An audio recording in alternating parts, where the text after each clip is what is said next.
এডিআৰইৰ result দিলে মই অত্যন্ত আনন্দিত যে তৃতীয় আৰু চতুৰ্থ শ্ৰেণীৰ ৰিজাল্ট দিয়াৰ পিছত সকলোৱে এটা কথা স্বীকাৰ কৰিছে যে এই ৰিজাল্ট মেৰিটৰ আধাৰত হৈছে, মেধাৰ ভিত্তিত হৈছে। আৰু সঁচাকৈ চৰকাৰী চাকৰি আমি মেধাৰ ভিত্তিত দিয়াৰ বাবে প্ৰতিশ্ৰুতিবদ্ধ। এতিয়া কোনোবাই মোক কৈছে মামা কাট অফ নম্বৰ বহুত হ'ল। কাট অফ নম্বৰটো চৰকাৰে নিয়ন্ত্ৰণ নকৰে।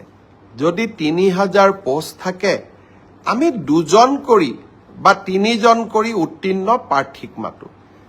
৩,০০০ পূৰণ ২, ৩,০০০ পূৰণ ৩, ৯,০০০। মেৰিট মতে ৯,০০০ নম্বৰটো আহি যোৱাৰ লগে লগে ৯,০০০ নম্বৰ লাভ কৰা ব্যক্তিজনৰ যিটো নম্বৰ সেইটোৱে কাট অফলৈকে ৰূপান্তৰিত হয়। কাট অফ কোনেও বনাই নিদিয়ে। কাট অফ ছাত্ৰ ছাত্ৰীসকলৰ পৰীক্ষাৰ ফলাফলে নিৰ্ণয় কৰে। কোনোবাই যদি ভাবে যে কাট অফ বেছি হৈছে তাৰ মানে ইয়াকে বুজাব পাৰি যে সঁচাকৈয়ে এইবাৰ পৰীক্ষাৰ ফলাফল যোৱাবাৰতকৈ ভাল হৈছে। অসম পুলিচৰো দ্বিতীয় কাট অফ নোলায়, কিন্তু বছৰটোৰ শেষৰ ফালে আমি আকৌ নতুন অসম পুলিচত খালী হৈ থকা পোষ্টসমূহ আমি এডভাৰটাইজ কৰিম। কোনোবাই যদি পোৱা নাই হতাশ হ'ব নালাগে, দৌৰৰ প্ৰেক্টিচ অব্যাহত ৰাখিব লাগে। এডিআৰই পৰীক্ষাৰ প্ৰসংগতে মই উল্লেখ কৰিব খুজিছো যে এডিআৰইৰ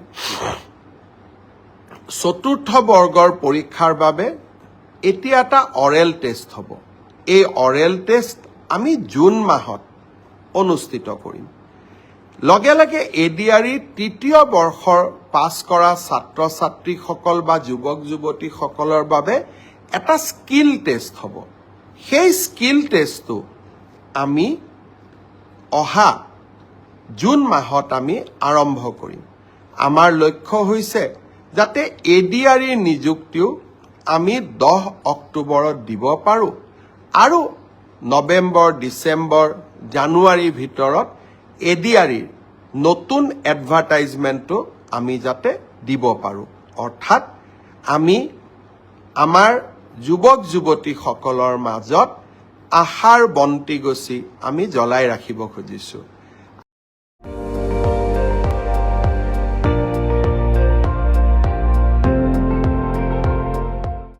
আপুনি চাই আছে ND24, সৰ্বশ্ৰেষ্ঠ নহয় সৰ্বোত্তমৰ দৌৰত।